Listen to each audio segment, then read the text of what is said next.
I think there's critical moments that define us, and this was one that defined me, and I was thankful that I made the right decision, even though it was based on the fact of me not wanting to give my kids the childhood I had. It still was a decision that was best and helped me grow and help them grow.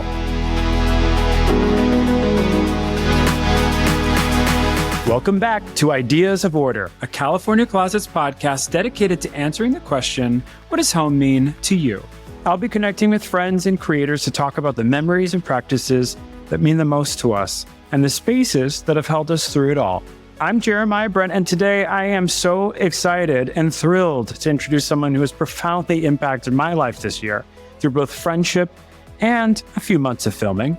He is undoubtedly the life of the party, an advocate for those who need it most, an incredible host, an all-around inspiring individual. Please welcome my dear friend, Karamo Brown.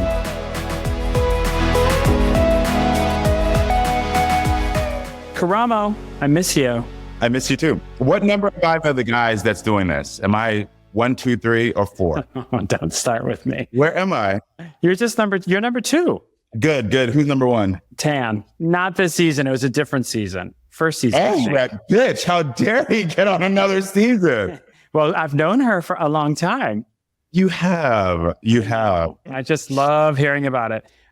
It's so weird to go from seeing you guys every day to not seeing you at all. Yeah, it was actually a jolt for me, to be very honest. I was it's since season 2, I haven't had that feeling where I was like just extremely missing you guys. This is like the first season since then, and it was like really like kind of hurt. Yeah, we had a good time. We did have a good time. I had a lot of fun. Before we get into this, I just want to articulate to anybody listening who doesn't already know this about Karamo, but you were hands down like one of the warmest people and the most welcoming and the most nurturing from the second we started. And I know it wasn't an easy sell, but the second we met from that moment on, I remember the first day you looked at me, you always made me feel safe. You were really, really sweet. And I've said this to you before, but I'm just really grateful. You were really amazing through the whole experience. I love you, Jeremiah. I'm glad you felt that way because you're an extremely lovable person on top of being extremely talented and on top of being extremely stunning. So it makes it a little bit easy to be just kind of nice, you know? You guys nourished me and then you corrupted me. So it was perfect. Who did the most corrupting? You for sure. But it was an education for me and I learned a lot. And I'm a quick learner, it turns out. Well, I want to make sure, as long as you said I was the one that did the most corrupting, I'm happy about that. No, we had fun. I was really fascinated when I kind of dug in and started to like read about you and your background and where you're from. I had no idea, Karamo, that you were first generation son of Jamaican and Cuban immigrants. Yeah, you didn't know that at all? I did not know that. And so it made me start to think like, what was growing up like for you then as a first generation? It was chaotic. We were poor. You know, we talked about this, Jeremiah, while we were shooting. We both grew up extremely poor. There was no money. But then there was this added layer of cultural differences that made me even feel more alienated being outside. So for instance, I always tell people like when I would have school lunch packed for me, I didn't have a peanut butter and jelly sandwich. I would have curry goat and rice that would have to warm up in a microwave because that was what we ate the night before. And that's what would be served for lunch the next day. Right. And that alone right there in itself, coming to school and people being like, ew, gross, what are you eating? Alienated me. Then my name was different, so it alienated me. And then I was very aware of my sexuality very early on. And I started letting people in the age of 15, which then divided me from my family because of those Caribbean roots that were homophobic. Did you grow up in the same house? Like your whole adolescence, were you in the same house? Oh no, we moved every fucking year because my father couldn't make the rent. We would move out. I would come home and then I would know we were moving because there'd be boxes. And then that night we would move out of whatever apartment or home we were renting. It wasn't until my parents got divorced that my mother got a place and stayed in the same place because she was stable. Was home ever like a safe place for you? Or was it always just kind of temporary? Home didn't become a safe place until I met you, Jeremiah. Don't you forget it. I will not. No, I don't. I guess it was safe. It was safe because I had older sisters who protected me. Yeah. And a mom who protected me. Like my father beat my mother up. And I say that like that and don't say amused because I want you to understand how extreme it was. Right. But one of the things that they always did is they always hid me because I was a baby. So the minute that he would come home drunk or start to hit her, the first thing everyone would do is grab Karamo and put him in a room. Right. And so I heard everything, but didn't see anything.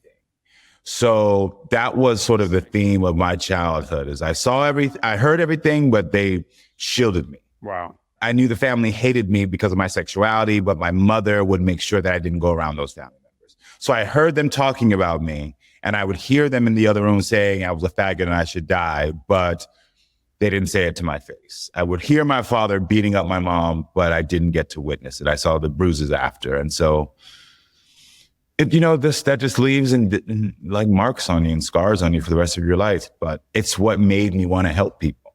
And that's like the real thing. Was this all happening in Houston? Yes, all of it. Okay. My parents got divorced when I was 15. And then that's when my father, me being the youngest, he said, you're not going to raise my boy into more of a sissy. So he forced my mom to move me to Florida with him so that I could be in the house with him. Wow. Don't you just love when the abusive parent advocates for you? Oh, it's so heartbreaking. And it's so interesting to me. Obviously, you're the complete opposite of what you grew up in, which I think we've also discussed before, because it was a very similar situation. Mm-hmm. But I always wonder, and especially now just knowing you as an adult, and knowing what your home means to you and how important that space is. When you were growing up in this environment, aside from the pain, were there other things in that house, in that chapter of your life, like growing up with your three sisters that you remember? Like, what was the beauty with them? Did they protect you? Were you super close with them? Because I've met your mother. She is fantastic. I was super close to my sisters. I was super close. We're still super close. I have the best bond with them. We see each other. We talk all the time. We're together all the time. Right. But I mean, to be very honest with you, my childhood was very isolated because since I was the only boy, I had my own room. Mm-hmm. That was my father's thing. I couldn't be in the room with the girls. So I was always in the room by myself. Just always by myself. And I say that to say, that's why as an adult, I fill my life with so many people and I am constantly the life of the party and always plan the party because I don't like being in my house alone. Well, you don't want to hear it. You want to see it and hear it now, which I think is so interesting. See it and hear. Ooh, Jeremiah, you better. And this is what I'm going to look forward to on next season of Quick because no one has ever done that. I swear to God, I'm not joking. No one's ever put that connection together. So good job, brother. Well, I'm always kind of looking for the interconnective tissue between like where we started and kind of where we go and what we relate to and what we need now versus what we didn't get, and I wonder, having had such a painful childhood, do you remember the first space that you were ever in that you really loved? It doesn't have to be your house, but it could be like the first place you ever walked into and like felt intrinsically connected to. Yeah, it is the apartment that I first got when I moved to Los Angeles. That was the first space that I felt so connected to. It felt home. It felt safe. I remember this is the early 2000s. And neo soul was a big thing in the Black community. And every neo soul video had like balconies that opened with white drapes that were always blowing in the wind. I purposefully put in this 2-bedroom apartment, white drapes, and everything was the same color wood. And I just made it feel like one of those music videos. And I freaking loved that apartment. I felt safe in there. I felt grown in there. I felt alive in there. And it's so funny because I had moved to California. I've never told this story outside of my best friend. I moved to California and I was living in a hotel because I was working there. And one of my fraternity brothers had got me a job there, and he said, well, you can live here for 2 weeks for free. And I didn't know where to go. And prior to moving here, I had one friend that lived here, and he died. And I had been at his house. I had been at his house maybe a couple months before and didn't know how to get back there or whatever. And on like the day before I had to move out of this hotel, I said, I got to find an apartment. I got in the car and I started driving, and I ended up in front of his house, not knowing how to get there. And it was the most, I'm getting chills right now because every time I think about it, I end up in front of his house. And then I sat in front of his house and I was like, why did you bring me here? And I'm not, you've been around me. I'm not some person who like is. No gimmicks. Yeah. Yeah. I'm not. Yeah.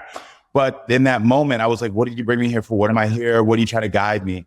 And I turned out, made a right turn, and I felt him guiding me, saying, make a right turn, and literally drove 4 minutes down the street. And there was a woman outside putting down a sign for an apartment. And I did a U-turn, and she said to me, I said to her, hey, I'm renting.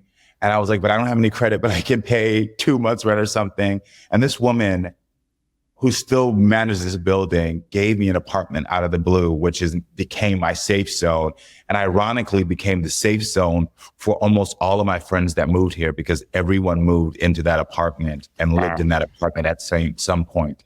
And I think about how that moment of me being guided there allowed me to feel safe, and then created a home and safety for almost all of my friends. Yeah, it's a really beautiful legacy. It's so crazy. It's wild. Wow. How long did you live in that first house with the drapes? I lived there until I found out that I was a father. So I was in there for a long time. But the ironic part is that I still have friends living in that building. So I still go there. It's good to go back. I go there almost every day. That building has not left. I still see the same woman who gave me the apartment. I still see that. I still walk into that. I mean, it's crazy. That's so cool. That building is still in my life 20 years later. That's so beautiful. Yeah. You just talked about until you moved to, when you found out you're going to be a father. Did you ever want to have children? Did you ever think you were going to have a family? No, I didn't want children. Yeah. And I would still recommend to everyone who wants them, don't do it. You were something wrong. Your children are beautiful. I love my children, but don't do it. I believe, and this is going to be so controversial, I believe that, you know what, there's a divine plan for why certain species have homosexuality, and you're given that gift of not having to reproduce. So you're surprised out of nowhere one day that you're a father. Jeremiah, did you really want to be a dad when you were a kid? I know you have beautiful children now, but did you really? No. I mean, the truth is, and I don't think I've ever shared this either, at least for me, my childhood was so tough and so tumultuous, and I didn't want to bring I just couldn't imagine that I had enough to give a child. Like I just, and plus at the time, there wasn't a lot of great love stories for our community. Yeah. And I was like, I guess I'll just be like, in the hills with a couple dogs, it'll be fine. It'll be cute. I'll be so cute. Yeah. I love that. Describe my life. I have 2 dogs now living in the hills. Yes, but you're madly in love, so I don't want to hear it. And then I met Nate and it all changed. But, I definitely didn't expect it. Yeah. Yeah. What was that call like? That call for me is probably the similar feeling you had when you didn't expect it because you didn't know. Yeah. So it was now like reconciling those feelings you had before of saying like, well, I had this tumultuous childhood. I don't know if I can do this, if I want to do this. Right. But now it's become this real option, this real thing that you then have to say, okay, well, this is where I define myself as a man and a human being. And that's where I then said, either I step up and I do it or I don't. And this goes back to probably similar to you, where you then say, do I rewrite the legacy of my family and change the course and not create the same childhood for my children that I had? Or do I, in this moment, fall victim to the things that happened to me and unfortunately, pass on that cycle of trauma that, my children had. And I grappled with that. Yeah. Like, I've missed 10 years now, unbeknowing of 9 years of my child's life. Like, I did have this thought. I was thought to myself, no one would think or say to me, you're wrong for not wanting to be in this kid's life that she didn't tell you about. And I heard people say that. Yeah, of course. People would be like now in hindsight, of course, everyone's like, oh, you made the right decision. But at the moment, they're like, this woman who you had sex with at 15 years old doesn't tell you have a child and then pops up later asking for back child support. And you're supposed to just jump at it.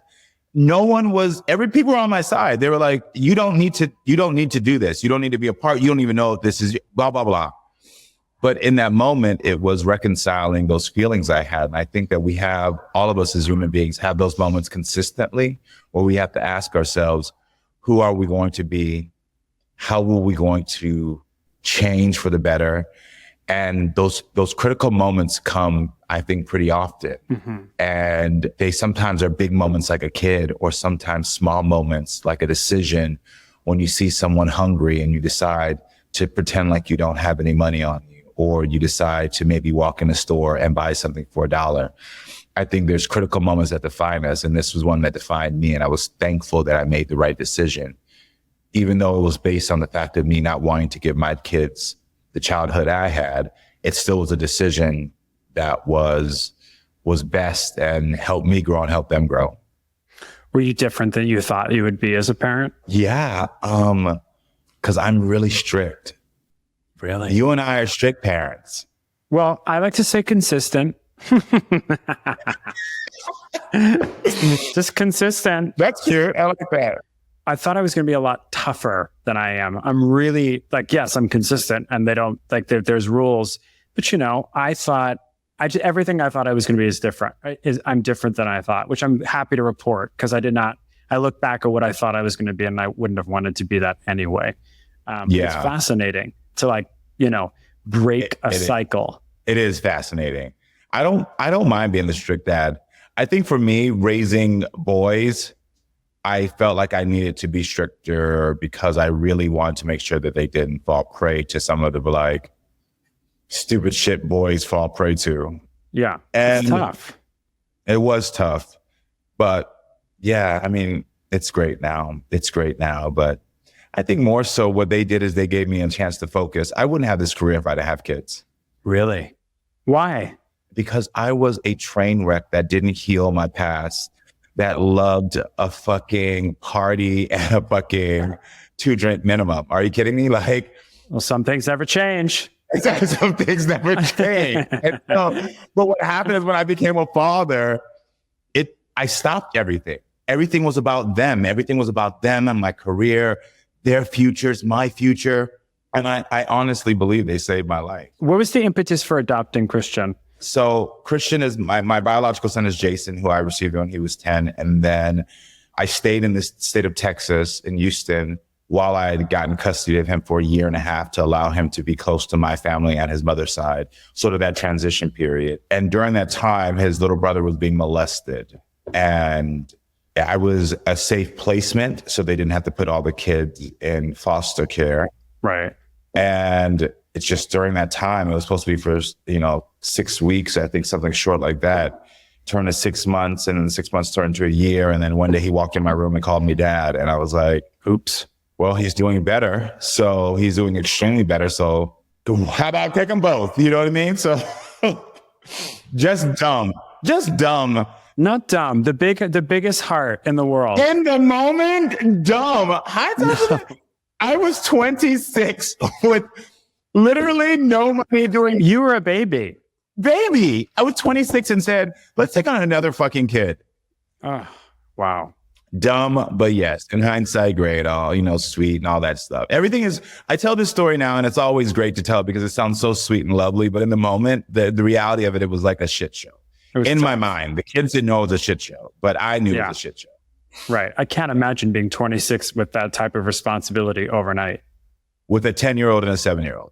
Yeah, that's insane. And by the way, not easy ages. I have basically a 10-year-old and a 7-year-old now. And they're like fully formed people at that point Yes. And I've been a part of their journey. You inherited their journey. And that was the hardest part because I'm dealing with things that I didn't even realize were coming. I mean, for Christian, it was some it was a trauma. We knew it. Like, that was simpler. I knew to get him to therapy. I knew to get him to take his medication. I knew how to handle adults from one of his big things is like people coming up behind him and hugging him, and he would flip out. And so I knew how to handle that. I knew how to handle those things.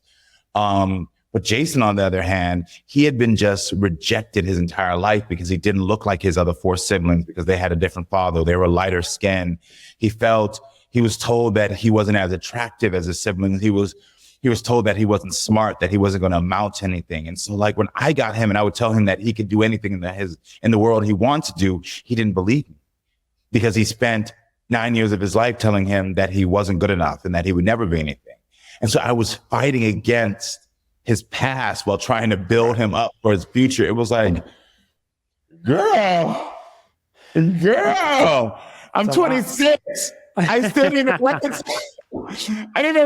my own issues with my own daddy and my own family. And I'm over here trying to maybe that's why they came into your life. They did. That is exactly why. Why. You guys healed each other, which is so beautiful.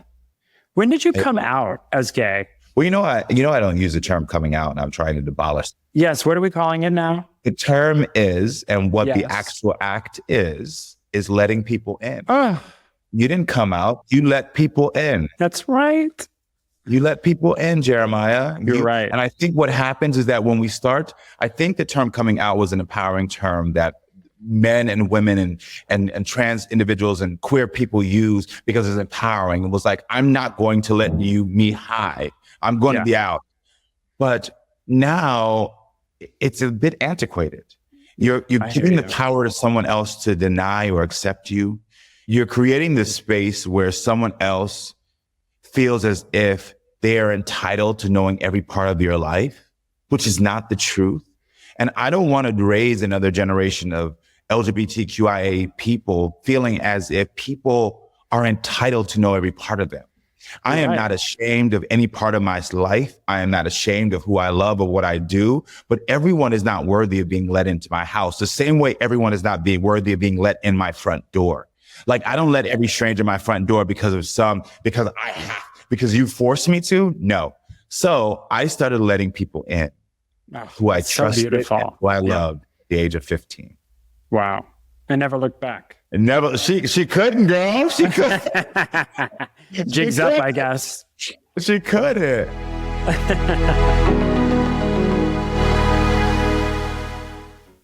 When it comes to making room for what belongs, California Closets delivers highly personalized storage solutions for the whole home. From beautifully crafted custom closets and hardworking home offices to multi-purpose media rooms, California Closets, professional designers and expert installers bring your vision to life. We call it practical magic. Ready to take the next step? Visit us online at californiaclosets.com and schedule your free design consultation today. Did you know that 80% of B2B interactions are now happening in digital spaces? So how do we stay truly connected? Hi there, I'm Amanda Schneider, founder and president at ThinkLab, and host of the Design Nerds Anonymous podcast. Our brand new season is coming soon, and we're diving into how the design industry can thrive in this phygital world. We'll hear from experts inside and outside the industry, uncover real strategies for rethinking industry events, reinventing B2B showroom experiences, and even using AI to level up our teams. The new season drops April 3rd, so subscribe now to Design Nerds Anonymous wherever you get your podcasts.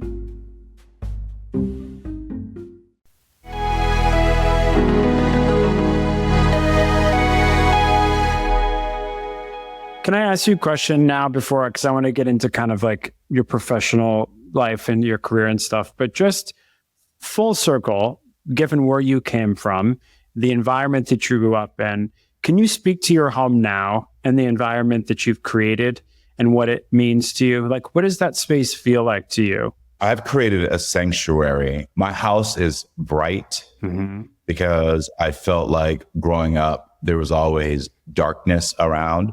So there is no shades on any of my windows. Everything's just bright, bright, bright. Even the one window that has frosting on it because I don't want shades. Also, like, I have beautiful art of Black folks who are strong and have overcome. Like, you can even see this. I love that painting behind you. Everything is like about strength and about being able to overcome. And so I've created a place that just feels, it embodies lightness and strength and love. And it's also open, which I believe open spaces make people feel welcome. Mm-hmm. And so I've created the spaces that I didn't have as a child. That's so beautiful. And, for somebody that, you've spoken at length about your journey towards self-awareness and acceptance, do you have like ceremonies or things in your house that remind you to be present that way, or things that you do through your space?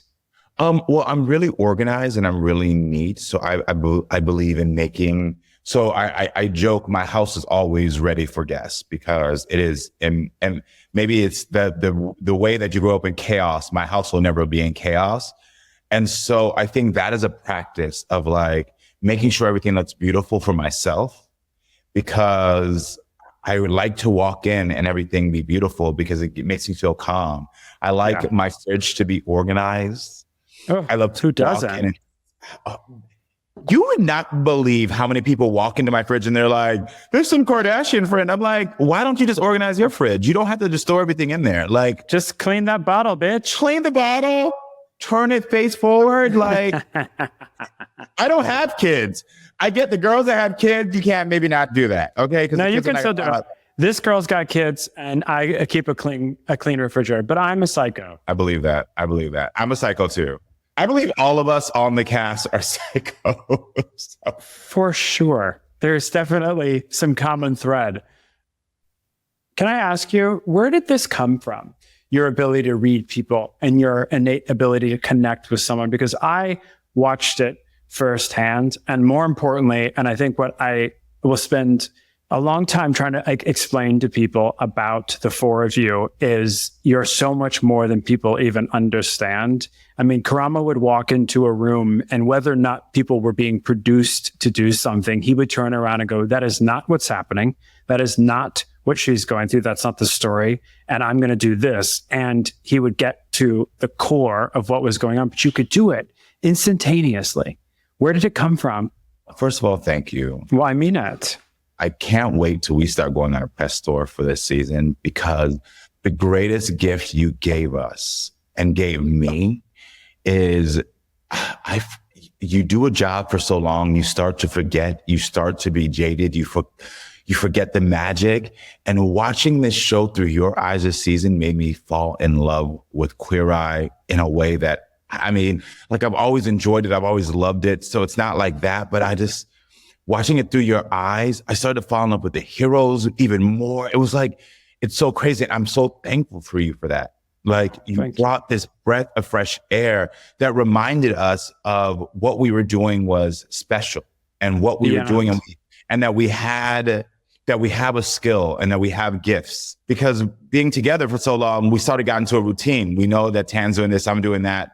And so I say that to say, even you commenting on the fact of how I approach and how I'm able to see people quickly, I think I forgot because it became routine. Yeah. And so thank you, of course, for reminding me of what we were there to do. But I think part of it is that growing up, I had a grandmother that would say, you have 2 ears and 1 mouth. So you're supposed to be doing one of those things double time, which is listening, not talking. Wow.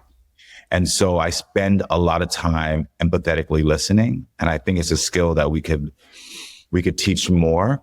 I think most people are ready to solve a problem or give a solution or tell someone in their opinion before the person has even finished what they're saying. And one of the things that you kind of alluded to is that I would really try to listen, really listen to, what are you telling me your real issue is? And we do have amazing producers who would try to go down a path and be like, this is the issue. And it's like, no, girl, it's not the issue. And I get it. We're filming a TV show, so we're going to make sure, it works for the TV show. But when I have my personal conversation, I'm going to go a little bit deeper, and you don't have to use it for TV. We're going to get to whatever that core is. It was quite a thing to watch. It was remarkable to see. Thanks, Boo. I appreciate it. You're pretty remarkable.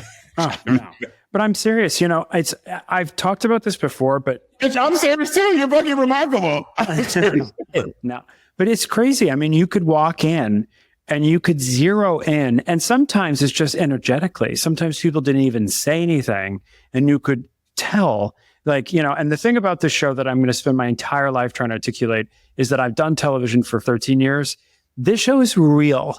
You actually watch people walk into new versions of themselves, this next evolution, and to be a little, a part of that, and to watch what you did. Do you take your own advice? Are you tough on yourself like that?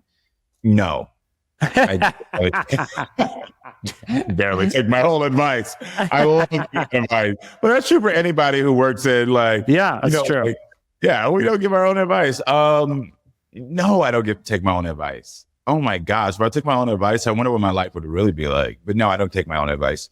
Because I'm living it and I'm still trying to heal from it. See, it's so easy to identify someone else's trauma and see how to start fixing it, how to put a little peroxide on it, how to put a little Band-Aid on. It's so easy, but the wound that's on my back, I can't see it. So I don't know how much it's festered.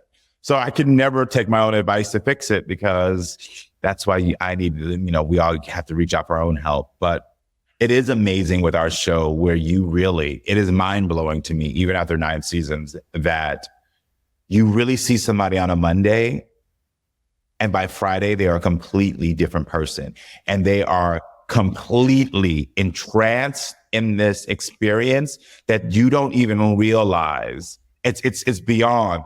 But something that happened this season that I will never, is the first time I've seen someone faint after walking into your place. Wow. A place you redesigned. Do you remember what she fainted? Well, a light fall.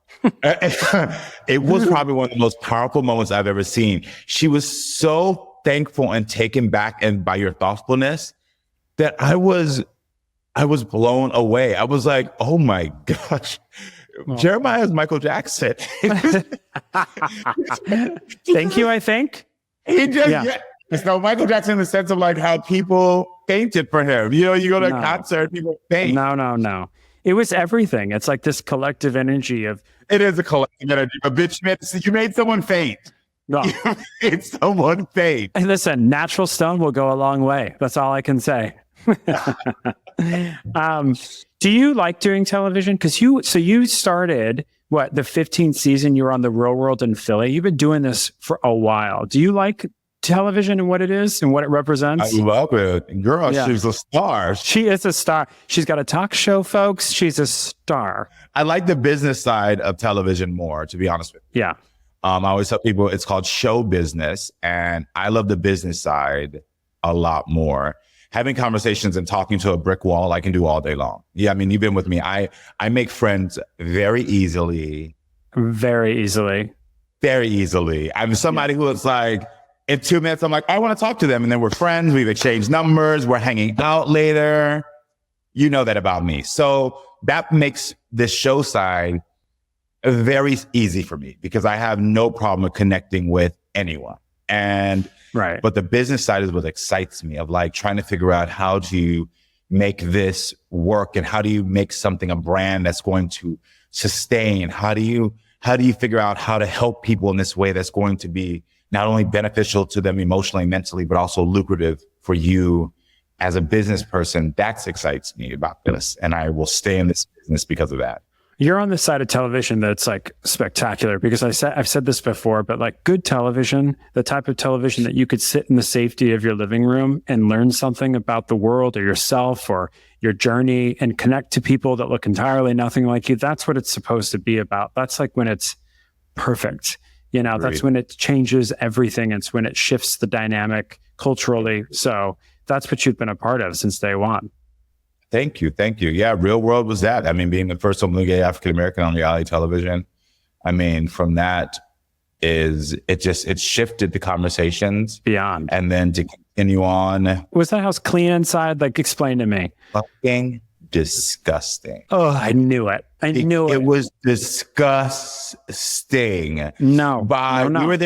We were almost there for 4 months. And after the first month, I only walked around that place with fucking flip-flops on because you have everyone's guests are coming in, they're around the restrooms, and we were required to clean it. And the thing about 20-year-olds is that we have this idea in our head, if I didn't create the mess, I'm not going to clean the mess. And so it would just pile, and then the hair in the showers, and it was just, oh my God. The only thing that they did do eventually is they realized like, we have to hire a crew to clean the bathroom, which I was appreciative. And so after the first month, they realized the girls weren't cleaning it. They had a crew come in every, 2 days and clean the toilets and the bathroom and the showers. But the rest of the house was disgusting. We had a scabies outbreak during my season. That's not true. It's so true. Scabies? Scabies. It was the first time I ever learned of what scabies was because I got to tell you, as a Black man, I missed, when like white kids were getting like checked for lice, they would always skip over it because we didn't have. Oh, how lovely. Yeah. They would, so like, you remember they would come with pencils and they would check white kids. They didn't check me. So I didn't know lice. I didn't know scabies. And then I lived in a house full of 6 white strangers. And then we had scabies and lice all in the same season. Oh no. Where are these bitches hanging out at? Oh my God. In Philly. No. Oh. In Philly. Can I ask, you're on the road all the time, right? Between shooting your talk show for Queer Eye, when you're traveling, like how do you stay grounded? Like where do you go? Like where your space is? Or do you rush back? Like is it hard for you to leave home and go on location to these places?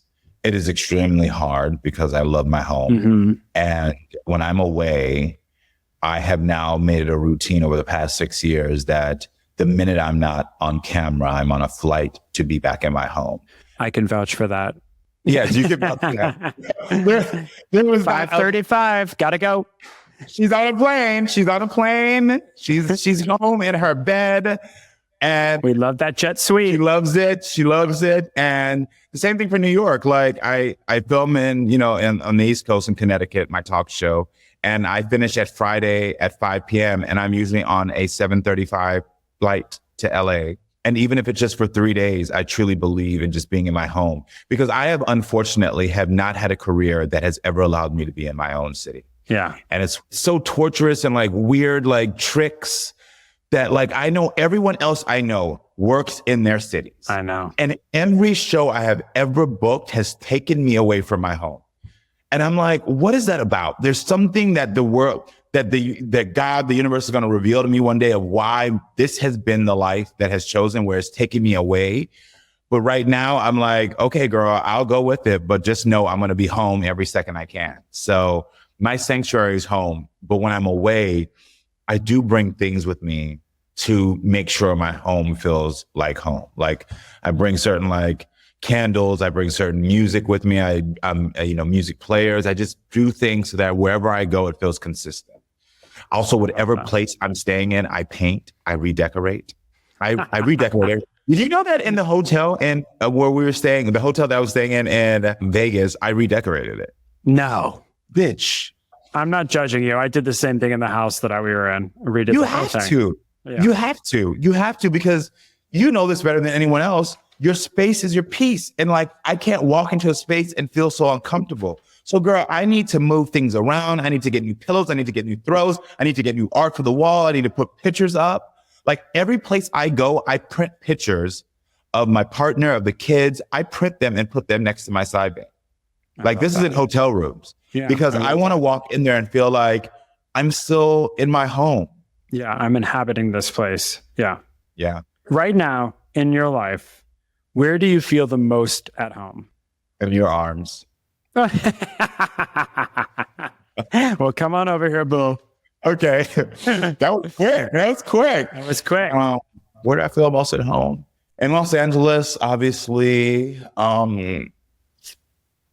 usually with my best friend, Trey. I feel at home with him always, with my son. Who else? What else do I feel at home with? I just feel at home. LA makes me feel at home. I know you love LA. All right, do you want to do a couple of rapid fire questions and then I'll leave you alone? Yeah. What sign are you? Scorpio. I knew that. And boy, are you a Scorpio. All the fucking way. All day long. Do you have any heirlooms that were passed down to you? None. Really? None. But I think there's going to be one that's coming. Okay. Because my mother has some from my grandmother and grandfather that I said will come. What was your grandmother's name? Sybil. And my grandfather's name was Dalton. Oh, so elegant. It's Sybil and Dalton. Oh, okay. What's the most interesting place that you've been to recently? PG. You have to tell me PG. I know. The most interesting place I've been to recently? Yeah. Don't say Vegas. I don't know, girl. Like, it's all a blur. Have you been staying home for the summer and just like being still? Yeah, you remember I took a month and a half off and I had been enjoying myself. I took a perfume class. No. Oh, you told me you were going to do this. Yeah, it's been so great. It was so fucking phenomenal. Please, if anyone has an opportunity to make their own scent, do it. Well, you don't have to tell me twice. Oh, I know. You give a signature scent to every home we went into, which was the most amazing thing. I really wish smell-o-vision was a thing so that people at home can smell the home. Scratch and sniff, because I'm like, this is amazing. What are you watching right now? Emily in Paris, Interview of a Vampire. Is that good? It's so good. Okay, I'm going to start it. But I've also been the kid that has fantasized since I was a child of someone turning me into a vampire. Like, I'm that weirdo, like that at 9 years old left my window open, hoping a vampire would come in and like turn me. I think you'd be a great vampire. Would love to be a vampire. It's so on brand for you. If they were real, I would love to be a vampire. I would love you. I was obsessed with vampires growing up because my mother used to read all those Anne Rice books and I would read them, which was totally inappropriate, but... Yeah, it's totally inappropriate. Totally, but it worked. Okay, last question. If you could instantly become an expert in something, what would it be? Design. My design assistant. I mean, I have asked since season 1 for them to do one episode, whether it be digital or not, where we all change position for one episode. So fun. Let's see. It's going to be chaotic, but let's just have a little fun with it. I would kill to do that. Do you know which one you'd want outside of yours? I think I'd want food. Yeah, maybe fashion, but fashion stresses me out. Definitely don't want hair and makeup. Don't. No. Poor Jinya, when her eyelash came off and she was crying, I didn't know what to do with it. Like, I was like, I'm the wrong one. I can't even, do I put it back on? I don't know the rules. So yeah, I can see you for food. I would say Tan would probably do hair. Yeah, Tan would be good for hair. I'd say Jackie do culture. He's a good listener. He would. He's going to listen. He's going to go deep with it. He would totally be good in it. Yeah. We have to push that. That'd be so much fun. I think it'd be fun. And I would love to design something. I'd love to see what you do. Girl, if you saw my house that I designed, girl, you would be proud. I've seen pictures of your house. It's beautiful. Thanks. Thank you for doing this. I really appreciate it. You're the best. Listen, I love you. You're amazing. I just want to say a special thanks to Karamo for coming on and being so open and sharing his story. He's so charismatic, as you can tell, not hard to love. I'd also love to hear about the special places and pivotal moments in your life. So be sure to post, comment, or tag us on Instagram at CA Closets. Ideas of Order is a California Closets podcast. Thanks to the team behind the scenes, this episode is produced by Rob Schulte and Rachel Senator at Sandow Design Group.